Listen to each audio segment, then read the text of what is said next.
이튿날 산에서 내려오시니 큰 무리가 맞을세 무리 중에 한 사람이 소리질러 이르되 선생님 청컨대 내 아들을 돌보아 주옵소서.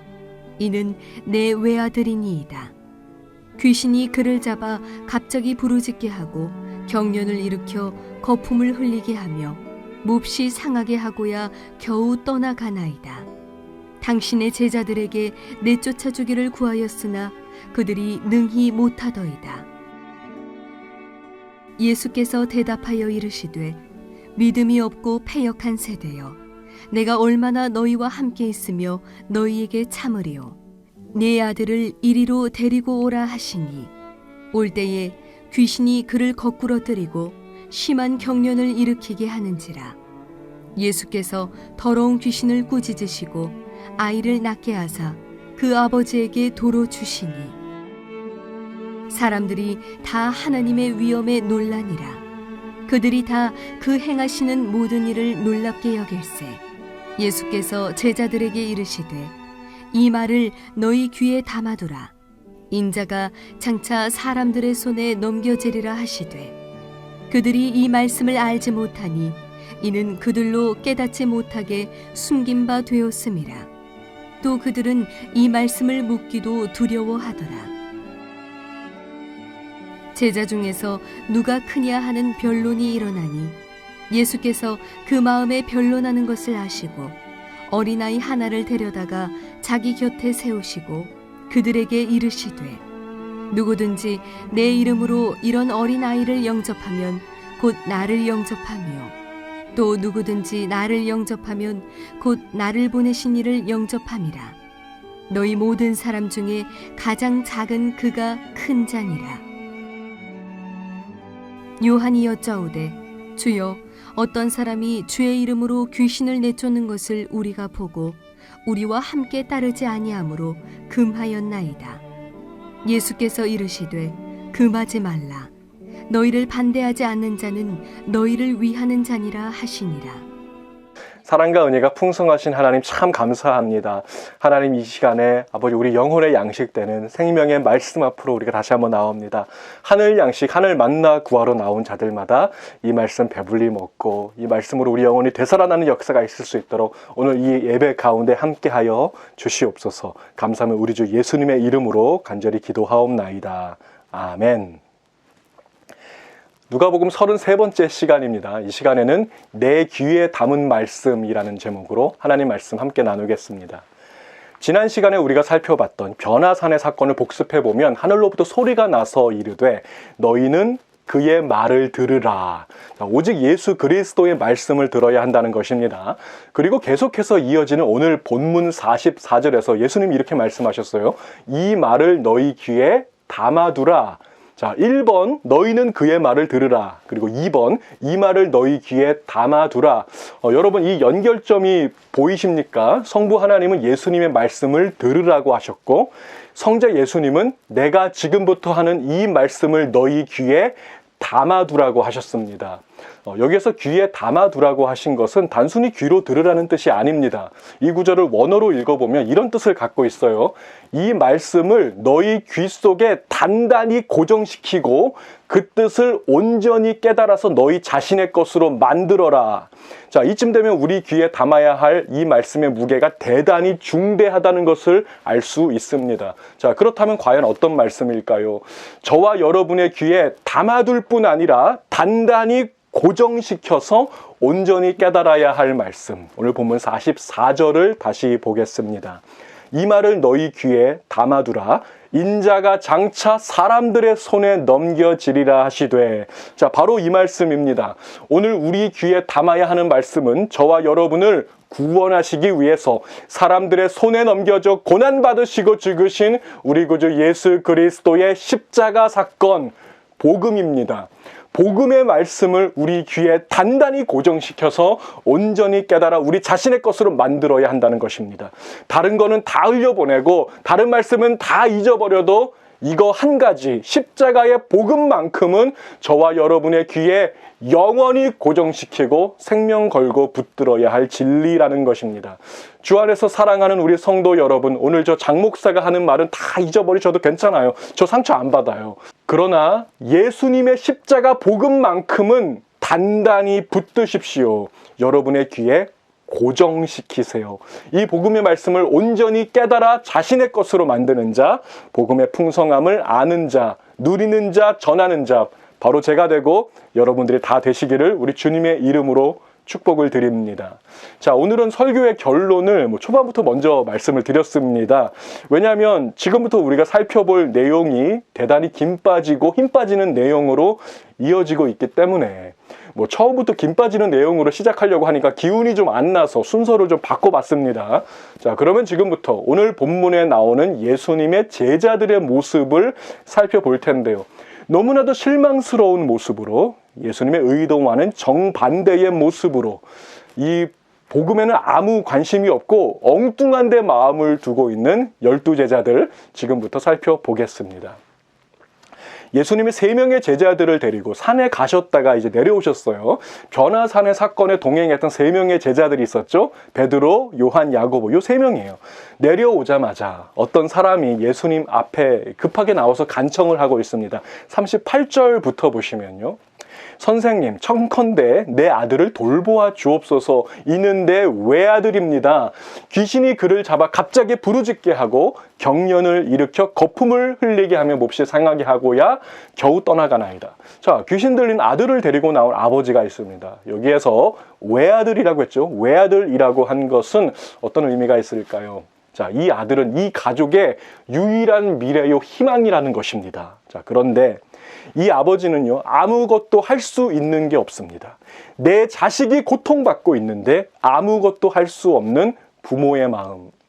우리 가족의 유일한 희망의 불씨가 지금 꺼져가고 있는데 아무것도 할 수 없는 그 마음을 우리 주님이 아십니다.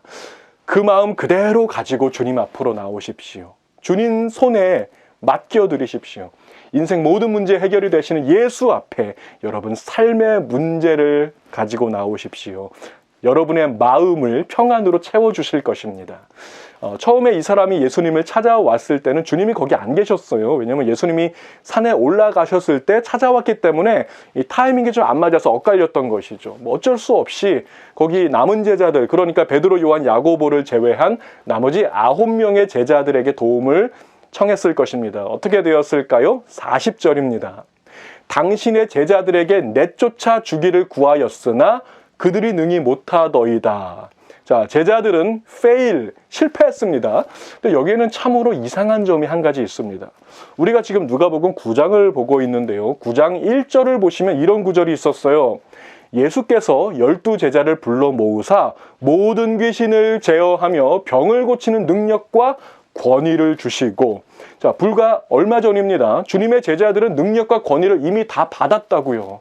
예수님이 주셨거든요. 능력도 있고 권위도 있고 다 있는데 왜 실패했을까요? 한 가지가 없었기 때문에 그들은 실패했습니다. 자, 무엇이 없었는지 41절에 나옵니다. 믿음이 없고 패역한 세대요. 믿음이 없어서 실패했다는 것입니다. 오늘 본문과 같은 사건을 기록한 이 마가복음의 병행 구절이 있거든요. 자, 여기 보시면 이 부분을 좀 더 명확하게 설명하고 있어요. 마가복음 9장 19절 보시면 믿음이 없는 세대여, 또 23절에서는 믿는 자에게는 능치 못할 일이 없느니라. 아멘. 자, 오늘 제자들에게 없었던 것 단 한 가지, 그것은 믿음이었습니다. 우리 신앙생활에서 믿음이 얼마나 중요한지 믿음장이라고 하는 히브리서 11장에 보시면요. 1절부터 마지막 40절까지 계속해서 반복되는 문구가 하나 있어요. 4절에서 믿음으로 아벨은, 5절에서 믿음으로 에녹은, 믿음으로 노아는, 믿음으로 아브라함은, 믿음으로 사라는, 믿음으로 이삭은, 믿음으로 야곱은, 믿음으로 요셉은, 믿음으로 모세는. 자, 공통적으로 반복되는 문구 무엇입니까? 믿음으로. 오늘 제자들의 문제는 능력이 없어서가 아닙니다. 제자들이라고 하지 말고 우리로 바꿔보겠습니다. 오늘 우리의 문제는 능력이 없어서가 아닙니다. 권위가 부족해서도 아닙니다. 환경이 나빠서도 아닙니다. 오늘 우리의 문제는 믿음의 부재입니다. 신앙생활을 하면 할수록, 믿음이 성장하면 할수록 내가 더 많이 무엇인가를 하려고 하지 않습니다. 그저 하나님을 더 많이 믿게 되는 것입니다. 하나님이 구원한다고 하셨으니까 그것을 믿는 것입니다. 하나님이 공급하신다고 말씀하셨으니까 그것을 믿는 것입니다. 하나님이 붙드신다고 약속하셨으므로 그것을 믿는 것이라고요. 믿는 것이 얼마나 중요한지 요한복음 6장 28절 29절에서 주님은 이렇게 말씀하셨어요. 그들이 묻되 우리가 어떻게 하여야 하나님의 일을 하오리이까? 예수께서 대답하여 이르시되 하나님께서 보내신 이를 믿는 것이 하나님의 일이니라 하시니, 주 안에서 사랑하는 우리 성도 여러분, 하나님의 일을 하려고 하십니까? 믿는 것이 하나님의 일입니다. 그러므로 일하는 자가 되지 마시고 믿는 자가 되십시오. 다른 것들 준비하기 전에 믿음부터 준비하세요. 여러분의 손이 일하는 것이 아니라 여러분의 믿음이 일하게 하십시오. 오늘 제자들의 가장 큰 문제는 믿음으로 하지 않았다는 것입니다. 자, 그뿐 아니라 이 한심한 제자들의 실망스러운 모습이 이제 계속해서 이어지고 있는데요. 본문 44절부터 나오는 말씀을 보십시오. 이 말을 너희 귀에 담아두라. 인자가 장차 사람들의 손에 넘겨지리라 하시되 그들이 이 말씀을 알지 못하니 이는 그들로 깨닫지 못하게 숨긴 바 되었습니다. 또 그들은 이 말씀을 묻기도 두려워하더라. 제자 중에서 누가 크냐 하는 변론이 일어나니, 자, 바로 요 단락에서 제자들의 실망스러운 모습 한 4가지 정도를 발견할 수가 있는데요. 먼저 44절에서 주님은 이 말을 너희 귀에 담아두라. 자, 그러시면서 장차 있을 십자가 고난에 대해서 말씀하셨다고요. 자, 그런데 제자들은 이 말씀을 알지 못하니, 예수님의 말씀을 가장 가까이서 들었던 당사자들 아닙니까? 바로 그들이 주님의 말씀을 전혀 이해하지 못하는 영적 무지함의 극치를 보여주고 있습니다. 영적 무지. 자, 더 큰 문제는 46절에 있습니다. 제자 중에서 누가 크냐 하는 변론이 일어나니, 아니 지금 예수님이 십자가와 고난에 대해서 말씀하고 계시는데 이 엄숙한 분위기에서 제자들의 대화 내용은 너무나도 유치해서 얼굴을 들 수가 없을 지경입니다. 야, 우리 중에서 그래도 내가 제일 능력이 많은 것 같지 않냐? 아, 뭐 뭔 소리야. 너 내가 지난번에 감기 걸린 아이한테 기도해서 그 병 낫는 거 못 봤어? 자, 뭐 이런 식으로 누가 더 대단하냐? 누가 더 사역을 잘하냐? 누가 수제작감이냐? 제자들 사이에서 말다툼이 일어나고 있었다는 거죠. 그들의 문제는 분위기 파악을 못한다는 것과 더불어서 공감력이 현저하게 부족하다는 것입니다. 자, 예를 들어서 대가족 형제들이 있어요. 근데 큰형이 죽을 병에 걸렸어요. 이제 몇 주 후면 천국 갈 날만 기다리고 있는데 그 철없는 동생들이 뭐라고 말하면서 싸우고 있냐면, 야, 형 죽으면 내가 형 컴퓨터 쓸 거야. 너 그런 게 어딨어. 내가 쓸 거야. 그리고 형 죽으면 내가 형 방 쓸 거야. 내가 제일 먼저 말했으니까 내 거야. 그때 둘째가 말합니다. 얘들아, 형 죽으면 내가 큰형님이거든. 다 내 거야. 자, 이 동생들의 대화를 옆에서 다 듣고 있던 그 형의 마음이 얼마나 아플까요? 저는 이 대목을 묵상하다가 예전에 자주 불렀던 찬송 중에 얼마나 아프실까라는 찬송이 생각이 났습니다. 가사를 들어보시기 바랍니다. 얼마나 아프실까? 하나님 가슴은 독생자 주셨건만 인간들 부족하다 원망할 때 얼마나 아프실까? 주님의 심령은 자신을 주셨건만 사람들 부인하여 욕할 때. 주님의 마음을 가장 아프게 한 것은 뭐 채찍질이나 가시면류관이나 못박힘이 아니었습니다. 주님의 가슴을 가장 아프게 찌른 것은 십자가에서 그 귀한 몸을 다 내어주셨음에도 불구하고 여전히 부족하다고 더 달라고 원망하는 우리의 욕심과 복음을 부인하는 믿음 없음을 보시면서 가장 아파하셨던 것입니다. 자, 심지어 이 제자들이 누가 크냐, 누가 더 대단하냐로 싸운 적이 나중에 한 번 더 나와요. 자, 언제 그랬는지 누가복음 22장 21절부터 보세요. 그러나 보라, 나를 파는 자의 손이 나와 함께 상 위에 있도다. 인자는 이미 작정된 대로 가거니와 그를 파는 그 사람에게는 화가 있으리로다 하시니, 그들이 서로 묻되 우리 중에서 이 일을 행할 자가 누구일까 하더라. 또 그들 사이에 그중 누가 크냐 하는 다툼이 난지라. 자, 주님이 십자가에 달리시기 불과 몇 시간 전입니다. 마지막 그 최후의 만찬에서 제자들의 발을 씻겨주신 바로 그곳에서 그들은 여전히 싸우고 다투고 있었다는 거예요. 누가 더 크냐? 누가 더 대단하냐? 누가 더 능력이 많냐? 누가 사역을 제일 잘하냐? 저는 목사다 보니까 제 주위의 친구들이 대부분 목회자들입니다. 그 공통 분모가 되는 관심거리가 딱 한 가지예요. 사역에서 성공하는 것입니다.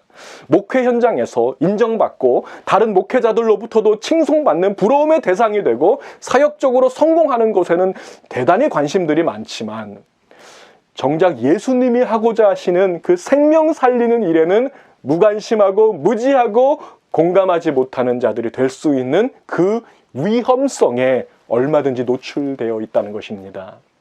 주 안에서 사랑하는 우리 성도 여러분, 더 대단한 사람이 되려고 하지 마시고 어린아이처럼 소년 다윗처럼 주님의 마음에 합한 자가 되시기 바랍니다.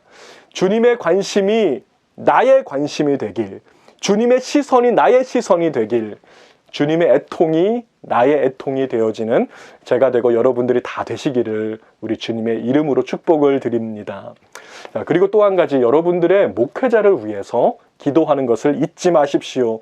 예수님이 하시는 바로 그 일을 묵묵히 감당해 나가는 자가 될 수 있도록 목회자를 위해서도 기도해 주시기를 부탁을 드립니다. 자, 이제 마지막 49절과 50절 보시면요, 예수님의 제자 중에서 요한이 이런 말을 하고 있어요. 요한이 여짜오되 주여 어떤 사람이 주의 이름으로 귀신을 내쫓는 것을 우리가 보고 우리와 함께 따르지 아니하므로 금하였나이다. 예수께서 이르시되 금하지 말라. 너희를 반대하지 않는 자는 너희를 위하는 자니라 하시니라. 자, 요한은요, 변화산 사건에 예수님과 동행했었던 그 3명의 제자 중에 한 명이었죠. 그 영광스러운 변화산 사건을 체험하고도 여전히 실망스러운 모습을 보여주는데요. 자, 한마디로 뭐냐면 다른 사람들이 사역을 잘하는 그 꼴을 못 보고 있다는 거예요. 주님, 저 사람들이 주님의 이름으로 사역을 하고 있는데 우리 그룹에는 안 들어온다고 합니다. 그래서 제가 말했습니다. 우리 그룹에 안 들어오면 사역 금지, 사역권 박탈. 자, 요한을 비롯한 제자들은 자신들만이 사역할 수 있는 특권을 받았다고 생각했다는 거예요. 다른 사람들의 헌신은 전혀 인정하지 않으면서 자기들은 대단한 일을 하고 있다고 착각했던 것입니다. 자, 요한의 모습은 오늘 수많은 그리스도인들의 모습을 거울로 보는 것 같습니다. 내가 하는 일은 대단하고 내가 하는 일은 귀중하고 남이 하는 일은 하찮게 여기는 욕심쟁이의 모습이죠. 관용 없는 제자들입니다. 지금까지 우리가 살펴본 대로 제자들의 실망스러운 모습을 5가지로 정리해 보겠습니다. 능력도 있고 권위도 있고 환경도 갖춰졌지만 믿음이 없었어요. 제자들은 믿음이 없습니다. 믿음의 부재. 말씀을 듣기는 들어도 깨닫지 못하고 있습니다. 영적 무지. 분위기 파악을 못하고 예수님의 마음을 전혀 헤아리지 못하고 몰라주고 있습니다. 공감력 결여. 누가 더 큰 자인가? 누가 더 대단한 사역을 하고 있나? 다투고 있습니다. 경쟁과 욕망. 마지막으로 자신들만이 사역할 수 있는 특권을 받았다고 생각했습니다. 사역의 독점.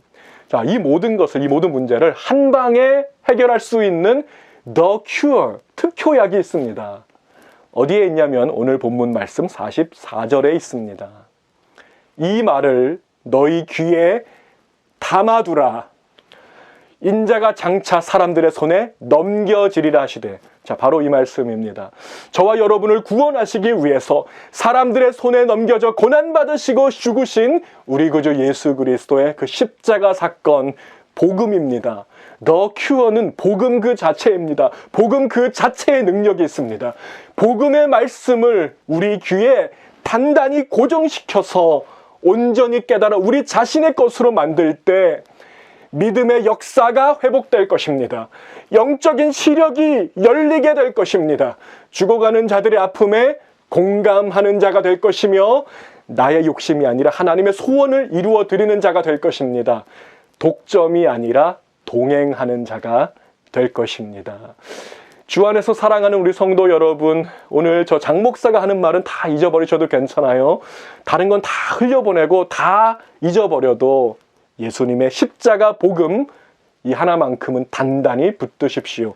여러분 귀에 고정시키세요. 픽스하십시오. 이 복음의 말씀을 온전히 깨달아 자신의 것으로 만드는 자, 복음의 풍성함을 아는 자, 누리는 자, 전하는 자, 바로 제가 되고 여러분들이 다 되시기를 우리 주님의 이름으로 축복을 드립니다. 기도하시겠습니다. 사랑과 은혜가 풍성하신 하나님 참 감사합니다. 복음의 능력을 온전히 깨달아 아는 자, 누리는 자, 전하는 자, 이 복음 때문에 살만 나는 인생 되게 하여 주시옵소서. 하나님, 우리를 통해서 하나님의 일이 펼쳐지게 하여 주시옵소서. 하나님, 주께서 부르신 우리 성도들의 삶을 사용하여 주셔서 복음의 광채가 이 세상 가운데 비치게 하시고 영적인 시각이 열리고 믿음의 역사가 날마다 회복되며 주님의 마음을 그대로 공감하여 아픈 자들을 어루만져 줄 수 있는 주님의 손과 발 되어지는 우리 성도들 제가 될 수 있도록 은혜를 더하여 주시옵소서.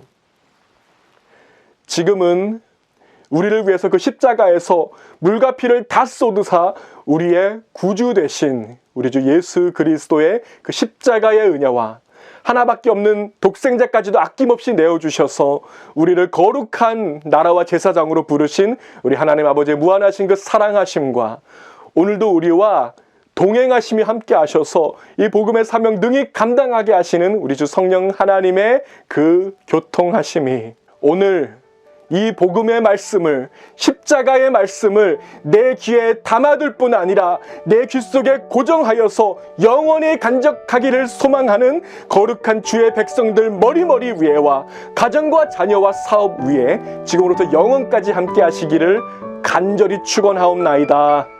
아멘.